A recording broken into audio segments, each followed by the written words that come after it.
వారు వెతికారు, కానీ ప్రభు అక్కడ లేచి ఉన్నాడు. ఆయన అక్కడ లేడు. వాళ్ళు వెతుకుతూ ఉన్నప్పుడు ప్రభు మరి అనేక మందికి కనిపించినట్లు దేవుని యొక్క వాక్యమును మనం ధ్యానం చేశాం. ఈ పునరుద్ధాన దినములో పునరుద్ధాన సాక్ష్యాధారములు అంటే ప్రభు మరణించి తిరిగి లేచిన తరువాత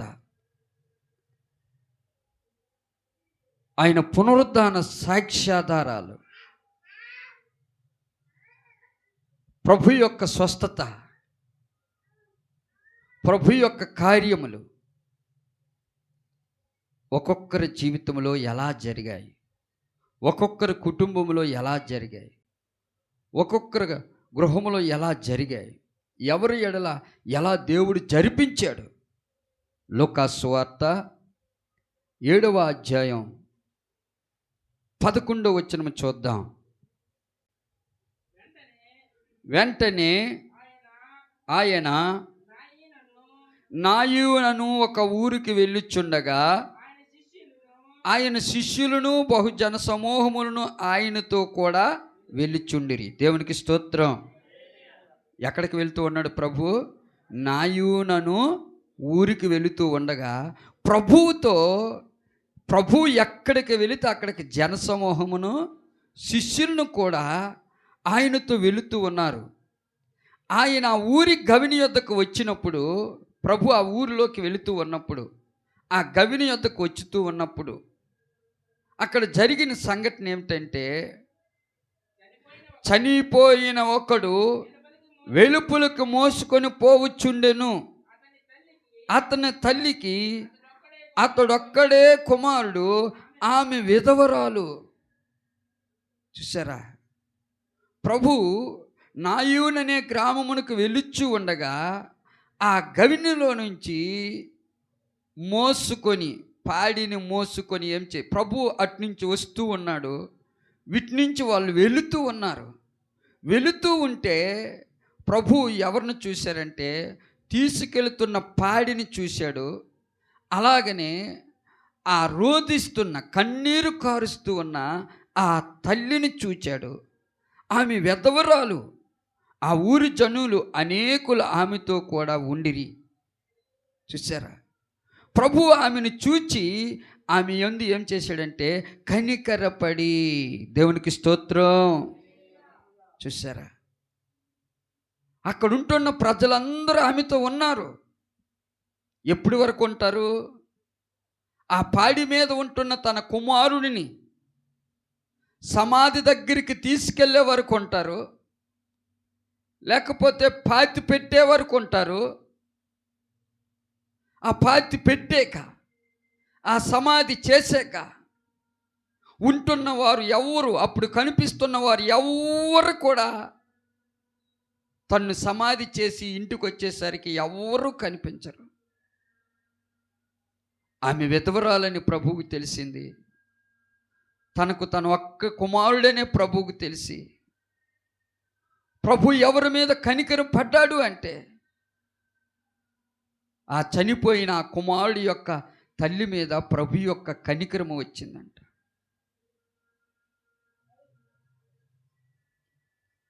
కనికరపడి ఏడవద్దని ఆమెతో చెప్పి దగ్గరికి వచ్చి ఏడుస్తున్న ఆ తల్లితో మాట్లాడుతూ, అమ్మా నువ్వు ఏడవద్దు అని పాడి మోస్తున్న ప్రజల దగ్గరకు, ఆ పాడి దగ్గరికి వచ్చి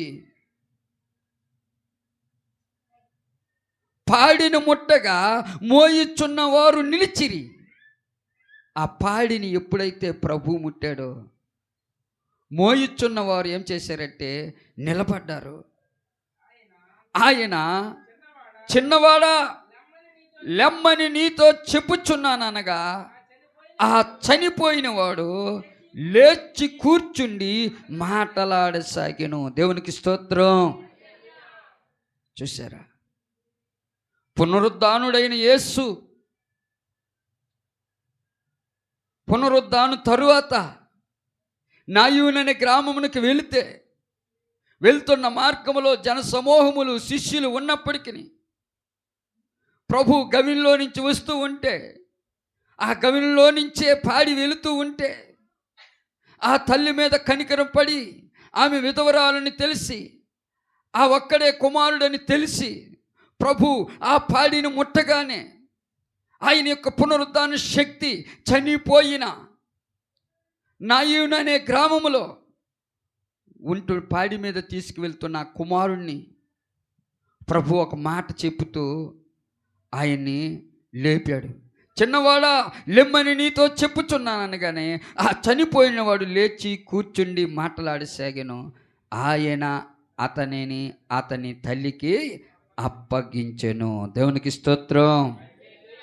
చూసారా, చనిపోయిన ఒక కుమారుణ్ణి ప్రభు పునరుద్ధానమైన తరువాత ఆయన యొక్క పునరుద్ధాన శక్తి, ఆయన పునరుద్ధాన యొక్క ఆత్మ, ఆయన పునరుద్ధాన యొక్క అభిషేకం ఏం చేసిందంటే, ఒక విధవరాలి యొక్క కుమారుణ్ణి ఏం చేసిందంటే బ్రతికించింది. దేవునికి స్తోత్రం. ఒక విధవరాలి యొక్క కుమారుణ్ణి ఏం చేసిందంటే బ్రతికించింది. ఎప్పుడు అంటే ప్రభు పునరుద్ధానుడైన తరువాత ఈ కార్యాన్ని చేసి ఆ నాయను గ్రామములో ప్రభు ఏం చేశాడంటే ఆ గొప్ప కార్యం, చనిపోయిన వ్యక్తిని, ఆ కుమారుణ్ణి మరలా బ్రతికించాడు. అదే పునరుద్ధాన శక్తి. అదే పునరుద్ధాన యొక్క గొప్ప విలువైన, పునరుద్ధానములో ఉన్న విలువ అదే, పునరుద్ధానములో ఉన్న శక్తి అదే. చనిపోయిన వారిని కూడా సైతం ప్రభు ఆ పాడిన ముట్టగానే ఆ కుమారుడు బ్రతికాడు. అయితే 16వ వచనంలో ఎప్పుడైతే ఆ కుమారుడు బ్రతికాడో, లేచాడో, మాట్లాడాడో, తన తల్లికి అప్పచెప్పారో, ఈ చూస్తున్న ప్రజలందరూ ఏమైపోయారంటే భయాక్రాంతులై. చూసారా, వారందరికీ భయమేసింది.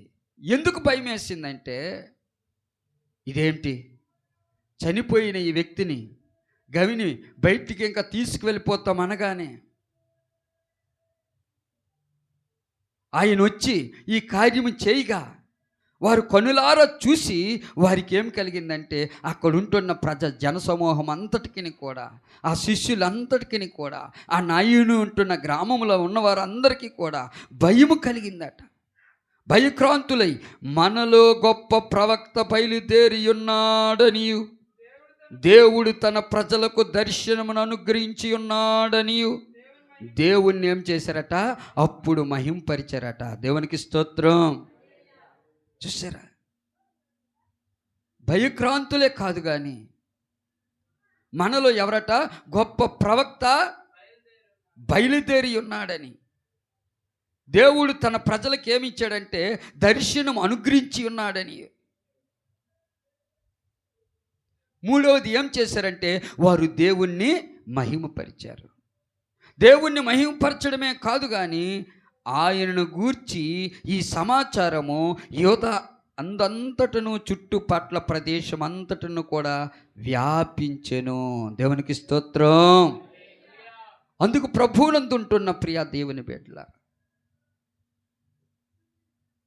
దేవుని యొక్క కనికరము, దేవుని యొక్క కృప, దేవుని యొక్క ప్రేమ, దేవుని యొక్క వాత్సల్యత చనిపోయిన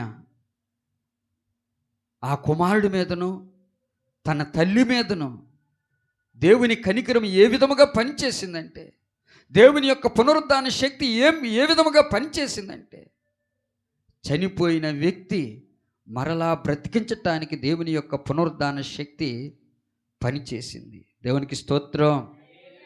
అందుకు నీ కుటుంబంలోనైనా, నీ వ్యక్తిగత జీవితంలోనైనా దేవుని యొక్క పునరుద్ధాన శక్తిని అనుభవిస్తున్న నీవు, నీ కుటుంబంలో కూడా గొప్ప కార్యాలు చూడాలి అంటే, అద్భుత కార్యములు చూడాలి అంటే, పునరుద్ధానుడైన యేసుని నీవేం చేయాలంటే వెతుకుతూ ఉండాలి. ఆయన పాదాలు పట్టుకుంటూ ఉండాలి. అసలు యేసు ప్రభుని గురించి ఆ తల్లికి తెలియదు, అక్కడుంటున్న ప్రజలకు తెలియదు. అయినప్పటికీ ప్రభు వారి మీద కనికరపడి చనిపోయిన ఆ బాలుణ్ణి, చనిపోయిన వ్యక్తిని ప్రభు తన పునరుద్ధాన శక్తి చేత, మాట చేత తన్నునేం చేశాడంటే మరలా జీవంలోకి నడిపించాడు. దేవునికి స్తోత్రం, హల్లెలూయా. అందుకు మనలో ఒక ప్రవక్త ఉన్నాడని వారు ఏం చేశారంటే గుర్తిరిగారు.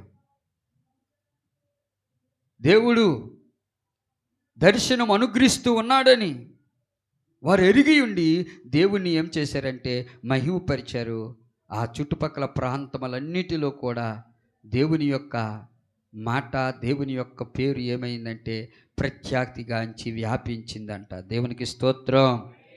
అందుకు పిరిడి గ్రామంలో ఉంటున్న మన కుటుంబాల్లో కూడా ఏం తెలియాలంటే వీరు జీవము గల దేవుని బిడ్డలు.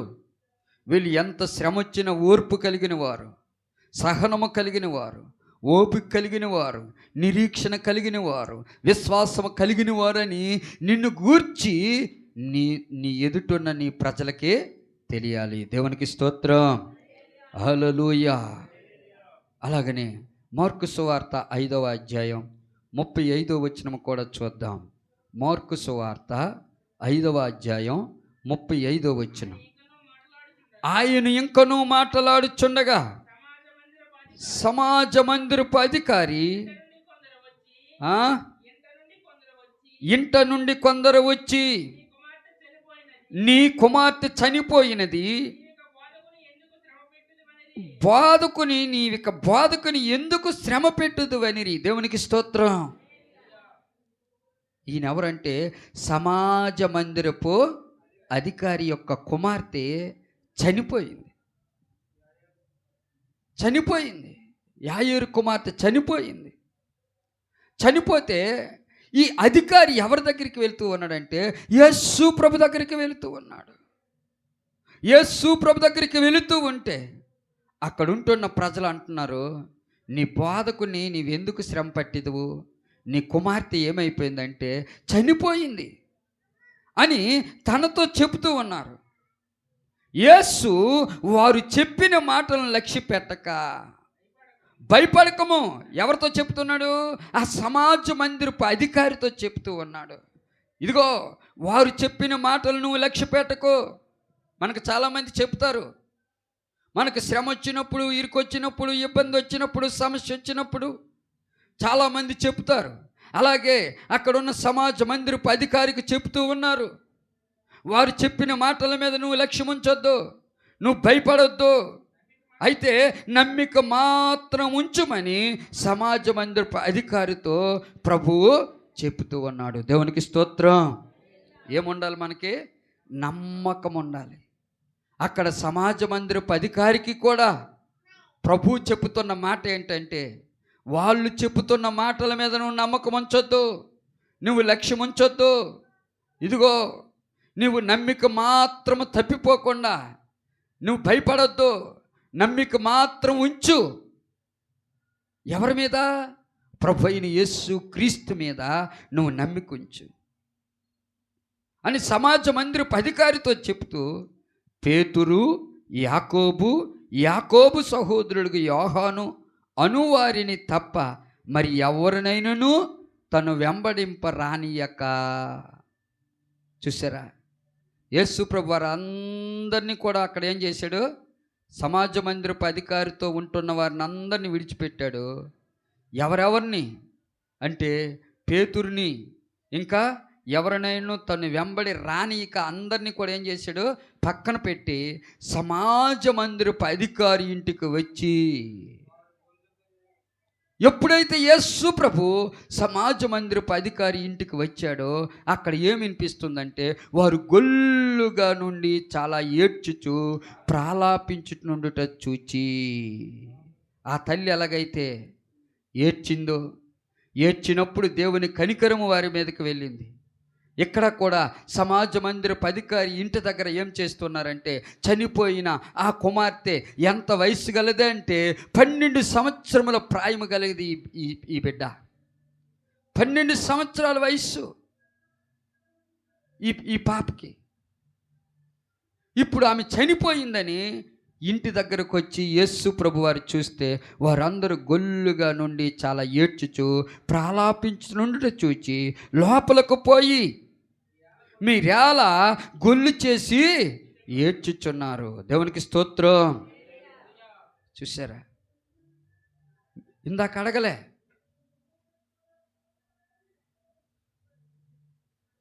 అక్కడ ఎందుకు ఏడుస్తున్నారా అని, కానీ ఇక్కడ యేసు ప్రభు మీరు ఎందుకు గొల్లు చేసి ఏడ్చుతూ ఉన్నారని అడుగుతూ ఉన్నారు. ఈ చిన్నది నిద్రించుచున్నదే కానీ చనిపోలేదని వారితో చెప్పాను. అందుకు వారు ఆయన్ని ఏం చేశారట, అపహసించిరి.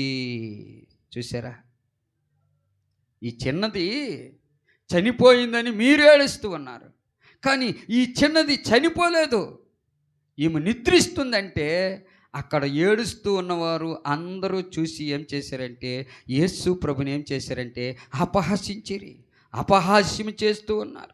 అయితే ఆయన వారందరిని బయటికి పంపివేసి ఆ చిన్నదాని తల్లిదండ్రులను తనతో ఉన్నవారిని వెంట పెట్టుకొని ఆ చిన్నది పరుండి ఉన్న గదిలోనికి వెళ్ళి ఆ చిన్నదాని చెయ్యి పట్టి తల్లి తాకుమీ అని ఆమెతో చెప్పాను. ఆ మాటకి చిన్నదానా లిమ్మని నీతో చెప్పుచున్నానని అర్థము. దేవునికి స్తోత్రం. చూసారా, తలి తకుమి అనగా చిన్నదానా లిమ్మని అర్థమంట. అందుకు ఎప్పుడైతే చనిపోయిన ఆ 12 సంవత్సరములు కలిగిన ఆ యొక్క కుమార్తెని ప్రభు ఏం చేశాడంటే పేరు పెట్టి తను ఏం చేశాడు, తల్లి తక్కుమి అని పిలిచి తన చెయ్యి పట్టుకొని ఏం చేశాడట, చిన్నదానా లెమ్మని నీతో చెప్పుచున్నానని అర్థం. వెంటనే ఆ చిన్నది లేచి నడవసాగెను. దేవునికి స్తోత్రం. చూసారా, నాయనువరిలో విధవరాలి కుమారుడుని దేవుడు బ్రతికించి పాడి మీద ఉంటుండగానే మాట్లాడాడు. ఈ సమాజ మందిరపు అధికారి యొక్క కుమార్తెని దేవుడు బ్రతికించి ఆ వెంటనే ఆ చిన్నది ఏం చేసిందట, నడవసాగింది. ఆమె వయస్సు 12 ఏండ్ల సంవత్సరము గల ప్రాయము గలది. వెంటనే వారు ఏమయ్యారట, బహుగా విస్మయముందిరి. దేవునికి స్తోత్రం. ఇందాక వారు బహుగా అక్కడ ఏమయ్యారు, భయాక్రాంతులయ్యారు. ఎక్కడేమయ్యారంటే ఆశ్చర్యపోయారు. దేవుడు చేసిన ఆ ఆశ్చర్యమును చూసి వీళ్ళందరూ ఆశ్చర్యపోయారు.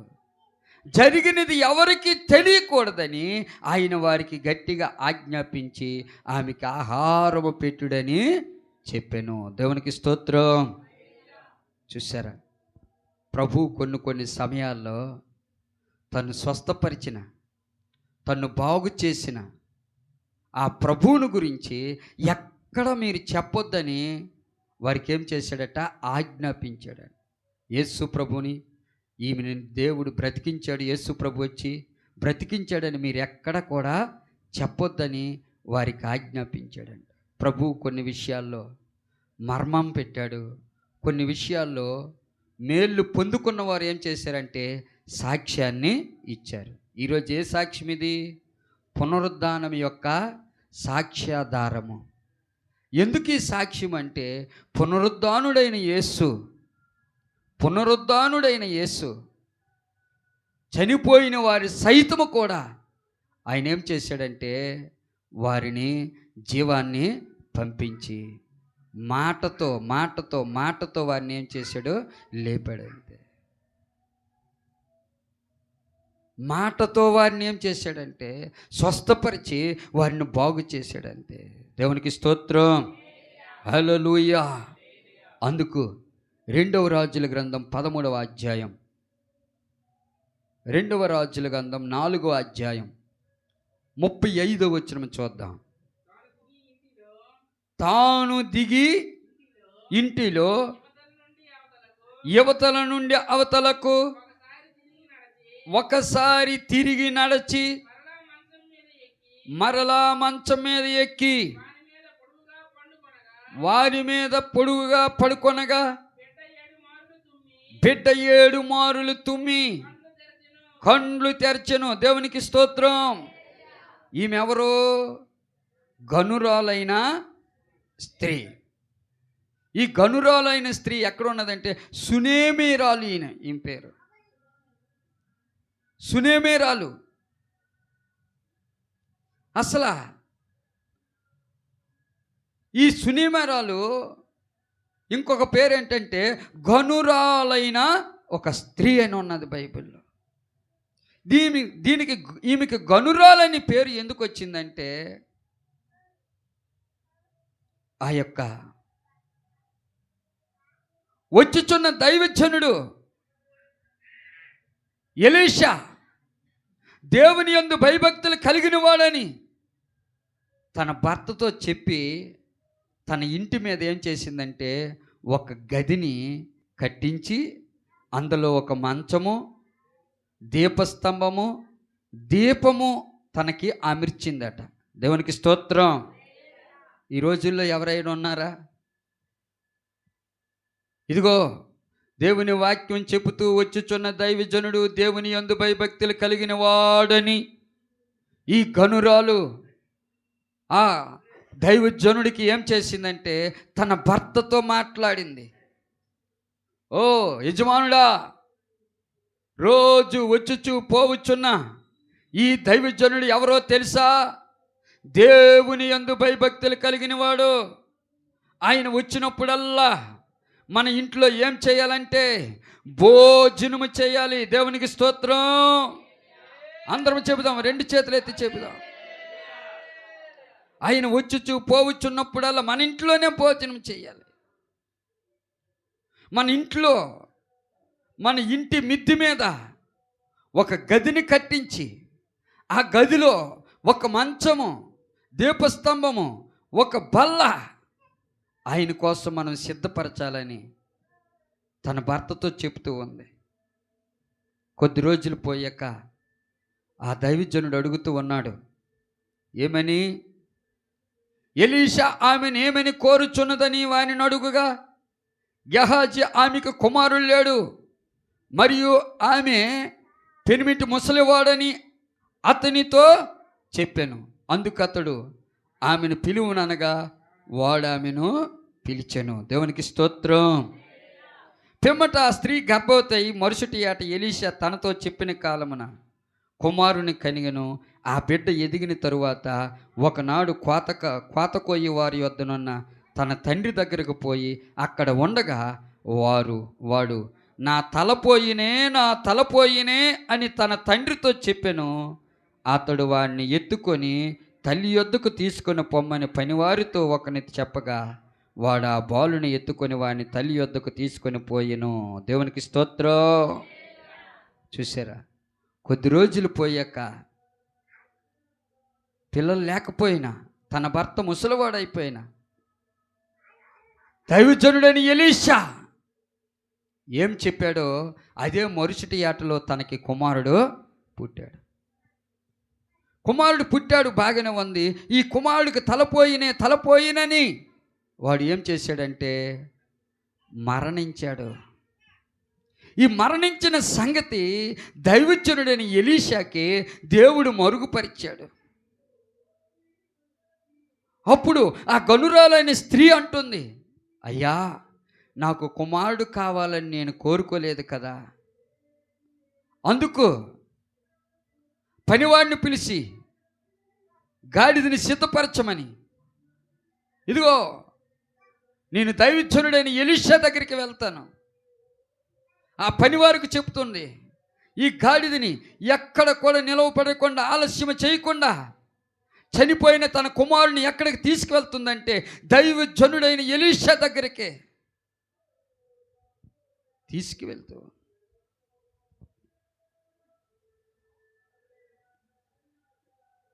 ఆమె వచ్చిన సంగతి దైవజనుడు ఆమె వాక్యములతో ఉన్నది. యెహోవా సంగతి నాకు తెలియజేయక మరుగు చేసిన ఆమె జోలికి పోవద్దని గెహాజీకి దైవజనుడైన ఎలీషా ఆజ్ఞాపిస్తూ ఉన్నాడు. ఈ సంగతి నాకు మరుగైపోయింది. ఏంటంటే తనకి ఇచ్చిన కుమారుడు మరణమైపోయాడు. ఆమె బహు వ్యాకులముతో ఉంది. ఆమె నువ్వేం అనొద్దు, ఆటంకపరచొద్దు అని దైవజనుడు ఎలీషా గెహాజీతో చెబుతూ ఉన్నాడు. అప్పుడు చూడండి 35 ఇప్పుడు చదవండి. తాను దిగిన ఇంటిలో యువతల నుండి అవతలకు ఒకసారి తిరిగి నడిచి మరలా మంచం మీదకి ఎక్కి వాని మీద పొడుగుగా పడుకొండగా బిడ్డ 7 మారులు తుమ్మి కండ్లు తెరిచెను.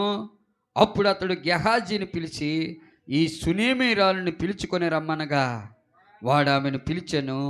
ఆమె అతని యొద్దకు రాగా అతడు నీ కుమారుని ఎత్తుకొనమని ఆమెతో చెప్పాను. దేవునికి స్తోత్రం. చూసారా, 7 మార్లు తుమ్మి తన మీద చాచుకొని పడుకొని ఉంటుండగా మరలా ఈ గనురాలైన స్త్రీ, ఈ సునేమిరాలైన స్త్రీ, చనిపోయిన కుమారుడు మరలా దైవజనుడు ఏం చేశాడు? ఇంతవరకు ప్రభు స్వస్థపరిచాడు. ఎక్కడా?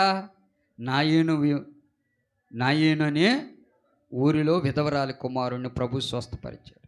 చనిపోయాను. సమాజ మందిరపు అధికారి 12 సంవత్సరముల ప్రాయములో ఉన్న ఆ బిడ్డని ప్రభు బాగు చేశాడు.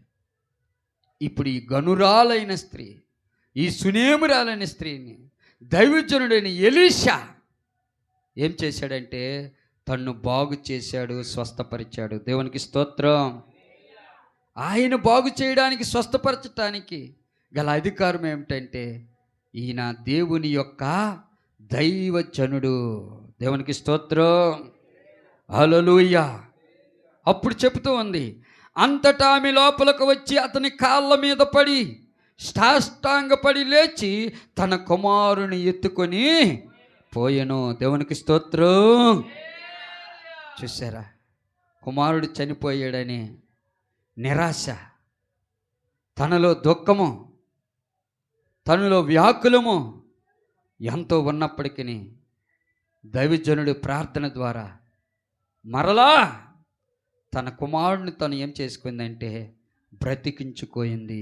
ఎవరు అంటే గనురాలైన స్త్రీ, ఆ సునేమిరాలు. దేవునికి స్తోత్రం. హల్లెలూయా, హల్లెలూయా. ప్రభువునందుంటున్న ప్రియ దేవుని బిడ్డలారా, ఎలీషా కూడా మరణమైపోయాడంట. ఎలీషా దైవజనుడు కూడా మరణమైపోయాడు. 2వ రాజుల గ్రంథం 13వ అధ్యాయం. తరువాత ఎలీషా మృతి పొందగా వారు అతన్ని సమాధిలో ఉంచిరి. 1 సంవత్సరం, చనిపోయి ఎంత అయింది? 1 సంవత్సరం అయ్యింది. గడిచిన తరువాత మోయాబీల సైన్యము దేశం మీదకి వచ్చినప్పుడు కొందరు ఒక శవమును పాతిపెట్టుచు సైన్యమునకు భయపడి ఆ శవమును ఎలీషా యొక్క సమాధిలో ఉంచగా దింపిన ఆ శవము ఎలీషా ఎముకలకు తగిలినప్పుడు అది తిరిగి బ్రతికి కాళ్ళు మోపి నిలిచెను. దేవునికి స్తోత్రం. 2 చేతులు ఎత్తి స్తోత్రాలు చెబుదాం. చూసారా, దైవజనుడు చనిపోయి 365 రోజులు అయ్యింది. అయితే మోయాబీలు యుద్ధముకు వచ్చినప్పుడు ఒకడు చనిపోతే సైన్యమునకు భయపడి, అంటే ఆ యొక్క శత్రువులు వచ్చి వీరిని హతము చేస్తారేమని భయపడి ఏం చేశాడంటే ఆ దైవజనుడైన ఏలియా సమాధిలో ఏం చేశాడంటే తన్ను పాతి పెట్టారట. ఎప్పుడైతే పాతి పెట్టారో ఆ దైవజనుడి యొక్క ఎముకలు తగిలి ఈ చనిపోయిన ఈ వ్యక్తి ఏం చేశాడంటే నిలబడి కాలు భూమి మీద మోపాడంట. దేవునికి స్తోత్రం. అంటే సంవత్సరం అయిపోయిన తర్వాత కూడా దేవుని దైవజనుడైన ఏలియాలో దేవుని పునరుద్ధాన శక్తి 365 రోజుల తర్వాత కూడా ఏమైందంటే ఆ పునరుద్ధాన శక్తి చనిపోయిన సైన్యాధిపతి, ఆ సైన్యములో చనిపోయిన ఒకడిని ఏం చేసిందంటే బ్రతికించింది. దేవునికి స్తోత్రం. చూసారా? అందుకే ఆయన ఎముకలను ఏం చేయడట? కుళ్ళు పట్టనివ్వడు. పరిశుద్ధులు ఎముకలను ఆయన ఏం చేయడంటే కుళ్ళు పట్టనివ్వడు. అందుకే 365 రోజులు అయ్యింది ఎలీషా చనిపోయి. అయినప్పటికీ ఆ ఎముకలు తగిలి ఆ సైన్యాధిపతి యొక్క సైన్యములో ఉంటున్న ఆయన ఏమయ్యాడంటే బ్రతికాడు. దేవునికి స్తోత్రం. హల్లెలూయా. సారేపతి విధవరాలు కుమారుని కూడా దేవుడు, ఆ సునేమరాలు యొక్క కుమారుని కూడా ఏం చేశాడంటే బ్రతికించాడు. దైవజనుడి యొక్క ఎముకలు తగిలి, సైన్యములు తగిలి బ్రతికాడు అంటే దైవజనుడిలో కూడా, దైవజనుని ఎముకల్లో కూడా ఏం పనిచేస్తుందంటే దేవుని యొక్క పునరుద్ధాన శక్తి పనిచేస్తూ ఉంది. దేవుని యొక్క పునరుద్ధానము పనిచేస్తూ ఉంది ఈనాటికి కూడా. అందుకే ఆ పునరుద్ధాన దినాన్ని నువ్వేం కాకూడదంటే దేవునికి, దేవుని సన్నిధికి నువ్వేం కాకూడదు, దూరం కాకూడదు. ఆ పునరుద్ధానాన్ని నువ్వు అనుభవించాలి. ఆ పునరుద్ధాన శక్తిని నీవు అనుభవించాలి. పునరుద్ధాన బలమును నువ్వు అనుభవించాలి. ఆ పునరుద్ధాన ఆత్మచేత నువ్వు నడిపించబడాలి. అదే పరిశుద్ధాత్మ శక్తి. దేవునికి స్తోత్రం. హల్లెలూయా. సారేపతి విధవరాలకి కూడా ఒక కుమారుడు ఉన్నాడు. దేవునికి స్తోత్రం. 1వ రాజుల గ్రంథం 17వ అధ్యాయం 18వ వచనం చదువుదాం. 1వ రాజుల గ్రంథం.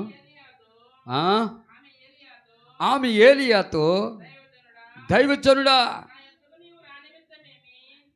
నా యొద్దకు రానిమిత్తమేమి, నా పాపమును నాకు జ్ఞాపకము చేసి నా కుమారుని చంపుటకై నా యొద్దకు వచ్చితివా అని మనవి చేయగా, అతడు నీ బిడ్డను నా చేతికిమ్మని చెప్పి ఆమె కౌగుల్లో నుండి వాడిని తీసుకొని తానున్న పై అంతస్తు గదిలోనికి పోయి తన మంచం మీద వాడిని పరుండు పెట్టి, చూడండి ఇక్కడ ఎలాగా ప్రార్థన చేస్తున్నాడు. ఎవరో? ఏలియా. యెహోవా నా దేవా, నన్ను చేర్చుకొనిన ఈ విధవరాని కుమారుని చంపునంతగా ఆమె మీదకి కీడు రాజేసితివా. దేవునికి స్తోత్రం. చూసారా? దైవజనుడిని ఆమె ఏం చేసుకుంది? చేర్చుకోయింది. ఎటువంటి సమయంలో? కరువు సమయంలో, నీళ్లు లేని సమయంలో. 3 సంవత్సరములు అక్కడ కరువు తాండవాడుతూ ఉంది. అటువంటి సమయంలో తన్ను చేర్చుకోయింది.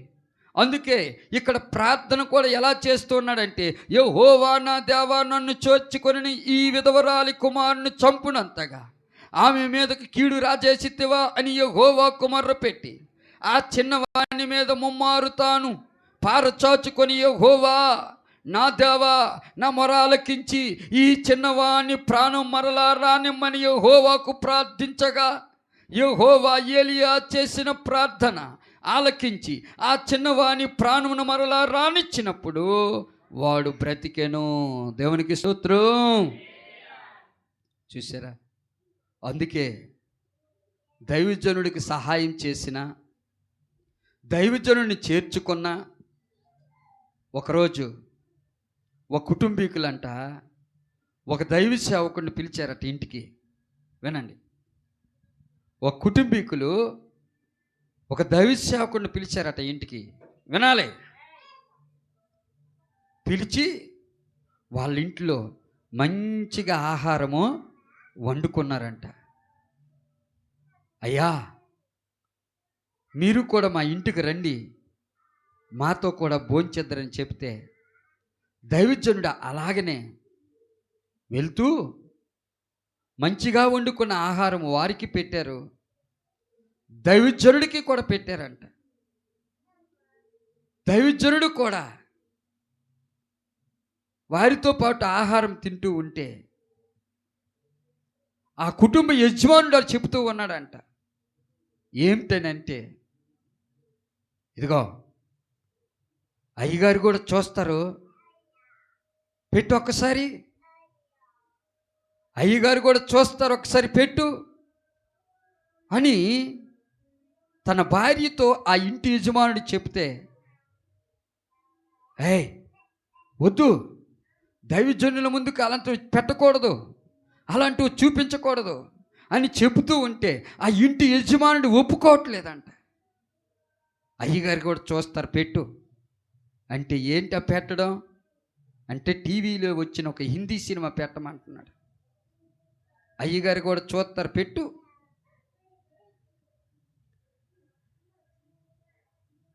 దేవునికి స్తోత్రం. ఇలా మాట్లాడుతుంటే దైవజనుడంట పెట్టిన ఆ మంచి ఆహారాన్ని కలుపుతూ కలుపుతూ 2 ముద్దలు తిని, అమ్మా నా కడుపులో ఏం బాగోలేదమ్మా, ఇంకా అన్నం తీసే అని దైవజనుడు విడిచిపెడితే ఆ ఇంటి యజమానుడును ఆ ఇంటి యజమానురాలు అంటూ ఉందట, అయ్యా ఈ మంచి ఆహారమును ఇప్పుడు మీరు తిని విడిచిపెట్టిన ఆహారాన్ని విడిచిపెట్టలేము కదా అమ్మ, నా కడుపులో బాగా, ఇది అమ్మగారికి తీసుకువెళ్ళండి, లేకపోతే ఇంటికి తీసుకెళ్ళండి, పార్సిల్ చేస్తామని చెప్తూ ఉన్నారంట. ఆయన చెప్పాడంట దైవజనుడు. ఒక దైవజనుడిని ముందు పెట్టి ఇలా సినిమా వేస్తూ చూడమంటుంటే ఆ దైవజనుడు హృదయంలో కలవరము కలిగిపోతూ, అమ్మా ఇంకా అమ్మగారు ఉదయంకి రాత్రికి ఒకటే భోజనం వండేస్తారు, ఈ భోజనం నేను విడిచిపెట్టిన భోజనము కుక్కలకు పెట్టండి అని చెప్పాడంట దైవజనుడు. చూసారా, చాలామంది వాళ్ళ ఇంటికి వచ్చిన కొంతమంది టీవీలు ఆపరు, వాళ్ళు చూస్తున్నారు కదని దైవజనుడికి కూడా ఏం చేస్తారు, చూపిస్తారు. వారు దేవునితో ఉన్న లోకమును విడిచిపెట్టరు. ఆ దైవజనుడు ఎప్పుడైతే అలా చేశారో ఆ కుటుంబమును బట్టి ఆ దైవజనుడు ఎంతో కన్నీరు కార్చి ఏడ్చాడంట తన ప్రార్థన గదిలో. కొద్ది కాలానికి ఎవరైతే అలా చేశారో మంచి ఉద్యోగి అంట ఆయన, అందరినీ మోసం చేసి, పూర్వపు దినాల్లో అందరినీ మోసం చేసి ఒక 20 లక్షలకి అప్పుగా చేసి, మొత్తం అప్పుడు దినాల్లో పాత దినాల్లో 20 లక్షలంటే ఎంతో డబ్బు, ఊరు విడిచి ఎక్కడికో వెళ్ళిపోయారంట. ఆ దైవజనుడు మరలా వాళ్ళెక్కడైనా అనేకమైన ప్రాంతాలకి అనేకమైన ప్రదేశాలకి మీటింగులకి వెళ్తున్నాను కానీ ఎక్కడైనా కనిపిస్తారేమని చూశాడట దైవజనుడు. కానీ వారు ఎక్కడ కనుమరుగుని ఎక్కడ కనిపించటానికి అవకాశం లేదట. చూసారా, అందుకు ఈ దైవజనుడిని చేర్చుకున్న, ఏలియాని చేర్చుకున్న ఆ యొక్క సారేపత విధవరాల కుమార్తె నిమిత్తము ఏలియా ఎలా ప్రార్థన చేస్తూ ఉన్నాడంటే, నన్ను చేర్చుకొని అయ్యా తన కుమారుడు ఇప్పుడు మరణమైపోయాడు కనుక ఆ చిన్నవాని మీద ముమ్మారు తారు పార్చుకొని, యెహోవా నా దేవా నా మొర ఆలకించి ఈ చిన్నవాని ప్రాణం మరలా రానిమ్మని యెహోవాకు ఏం చేశాడట, ప్రార్థించగా యెహోవా ఏలియా చేసిన ప్రార్థన ఆలకించి ఆ చిన్నవానికి ప్రాణం మరలా రానిచ్చినప్పుడు వాడు బ్రతికెను.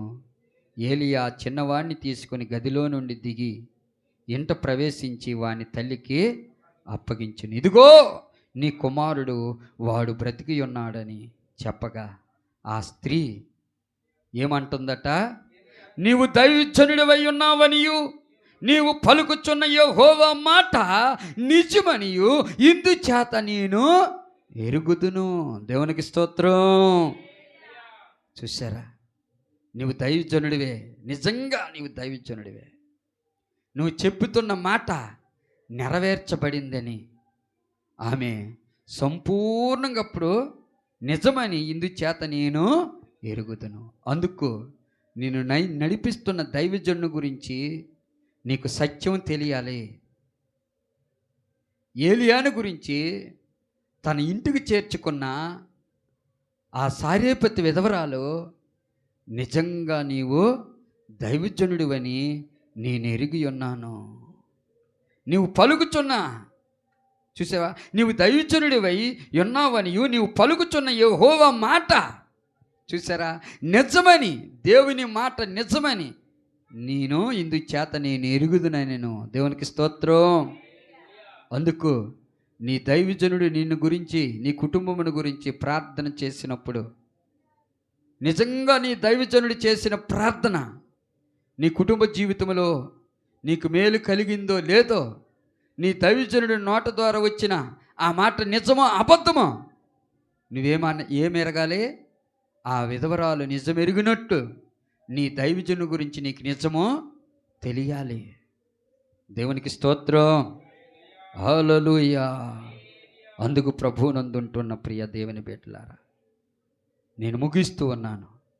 అపోస్తుల కార్యం 9వ అధ్యాయం 40వ వచనం చదువుదాం.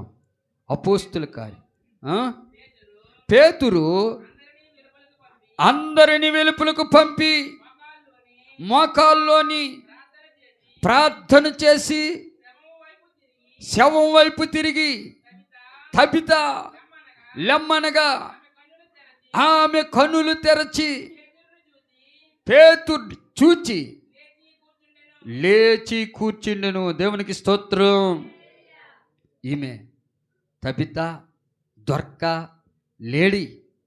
ఈమె బ్రతుకున్న దినముల్లో ఈమె ఏం చేసిందంటే కుట్టు పని నేర్చుకుండేది. చేతి కుట్లు, మంచి డిజైన్స్ చేసేది. కొద్ది కాలానికి ఆమె డిజైన్స్ చేస్తూ నేను బాగా చేశాను కదని అందరికి చూపించి గర్వపడేది కాదు.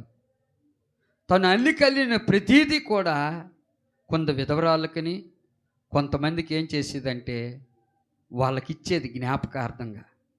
ఈమె చనిపోయినప్పుడు ఎంతమంది అయితే ఈమె ద్వారా ఆ మేళ్ళు పొందుకొని ఆ కుట్టు పని ద్వారా ఎంతమంది అయితే పొందుకున్నారో, ఈమె దగ్గర ఎంతమంది దేవుని ప్రేమను రుచి చూచారో, ఆమె చనిపోతే ఆ ఊరల్లా కదిలిపోతూ చలించిపోతూ అందరూ ఏడుస్తూ ఉన్నారు.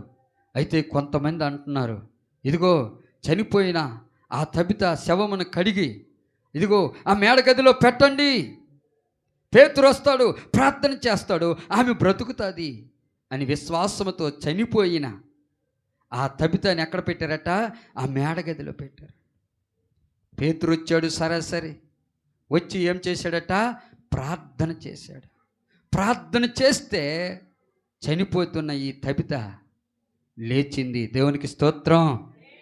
అందుకే పేతురు ప్రార్థన అందులో కూడా ఏముందంటే దేవుని యొక్క పునరుద్ధాన శక్తి ఉంది. చనిపోయిన 365 రోజులైన ఏలియా ఎముకల్లోనే శక్తి ఉంటే, బ్రతికున్న పేతురులో కూడా చనిపోయిన తబిత అని పేతురు ప్రార్థన చేసి ఏం చేశాడో? లేవనెత్తాడు. దేవునికి స్తోత్రం. హల్లెలూయా. అందుకు భూమి మీద ఉంటున్న నీవు ఒక దైవజనుడు చేసిన ప్రార్థన, ఆ పునరుద్ధాన శక్తి చనిపోయిన తబితలో ప్రవహించి తన్ను మరలా ఆ దైవజనుడు ప్రార్థన ద్వారా ఆ పునరుద్ధాన శక్తి మరలా తన్ను బ్రతికించింది. అందుకు భూమి మీద బ్రతుకుతూ ఉన్న నీవు, దేవుని మందిరములో ప్రార్థన చేస్తున్న నీవు కూడా ఆ పునరుద్ధానమున గురించి నీకు అర్థం కావాలి. ఆ పునరుద్ధాన శక్తిని నీవు పొందుకోవాలి. చర్చిలోకి వస్తే నిద్రపోతే నీకు వినబడతాయి ఈ మాటలన్నీ. ఒకవేళ సనుక్కుంటే ఈ ఈ ఈ దేవుని వాక్యం నీలో పనిచేస్తుందా? ఒకవేళ నిర్లక్ష్యముగా ఉంటే దేవుని వాక్యం నీలో పనిచేస్తుందా? నువ్వు ఎలాగుండాలి? ఆసక్తి కలిగి ఉండాలి, మంట కలిగి ఉండాలి. దేవుని వాక్యం వింటున్న కొలది నీలో మంట రగులుతూ ఉండాలి. ఆయన మనతో మాట్లాడుతూ ఉన్నప్పుడు, ఆ బోధకుడు మాట్లాడుతూ ఉన్నప్పుడు మన హృదయంలో మండలేదా అని అమ్మాయి మార్గమున వెళ్తూ ఉన్న శిష్యులు మాట్లాడుకోలేదా? ఆ బోధకుడు మనతో బోధ చేస్తూ ఉన్నప్పుడు మన హృదయములు మండలేదా? అందుకు దేవుని వాక్యం వింటున్న, దేవుని మందిరములో కూర్చున్న నీవు, దేవుని సన్నిధిలో ఆరాధన చేస్తున్న నీవు, దేవుని వాక్యం వినడమే కాదు, వింటున్న నీ హృదయములో ఏం కలగాలంటే మంట కలగాలి, మంట కలగాలి. పేతురు ఎలాంటి వాడు? చేపలు పట్టుకునేవాడు.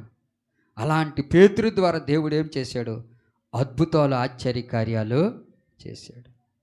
తిబ్షీయుడైన ఏలియా అడవుల్లో తిరుగుతూ ఉన్నవాడు. అలాంటి అడవుల్లో తిరుగుతూ దేవుని కోసం దేవుడే ప్రత్యేకింపబడిన వాడిగా తను చేశాడు. మరి నీ హృదయములో ఎప్పుడు ఈ మంట కలుగుతుంది? నీ హృదయములో ఎప్పుడు ఈ ఆలోచన కలుగుతుంది? నీ కుటుంబంలో ఎప్పుడు ఈ తలంపులు వస్తాయి? దేవుని కోసం నేను మండుతూ ఉండాలి, అనేక మందిని మండించాలి, దేవుని యొక్క పునరుద్ధాన శక్తిని గురించి నేను అనేక మందికి ప్రకటించాలి. నన్ను జ్ఞాపకం చేసుకున్నట్టుకు దీన్ని చేయుడి. చేసినప్పుడల్లా కూడా మరణం వరకు దేన్నట? ఆయన నామమును ప్రచురపరచాలి. ఆయన పునరుద్ధానమును గురించి ప్రకటన చేయాలి.